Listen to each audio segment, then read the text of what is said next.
One thing I really struggled with when I first got my circular knitting machine was tension. Something you need to know about me is my grandma taught me how to crochet when I was younger, so I have crocheted for many years. So I knew the idea of tension and what it could do. I was just trying to figure out how to implement it with my machine. So I had a lot of trial and error, and I would get very frustrated when a yarn wouldn't work. Then I remembered when my grandma first started to teach me how to crochet. We didn't make a project. What we did is we got some pretty yarn and we just practiced making stitches. And we had a whole day of practicing making these different stitches and seeing how it looked when it was too tight.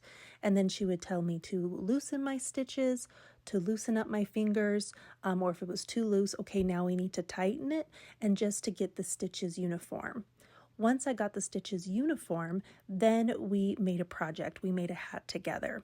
So that is what I did with my machine. I put on my favorite movie that I've watched probably 100,000 times, right? And I just cranked rows on my machine.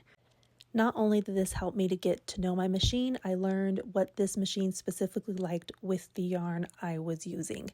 And because I wasn't making a project, I wasn't getting frustrated. It was just a learning experience of getting to know my machine.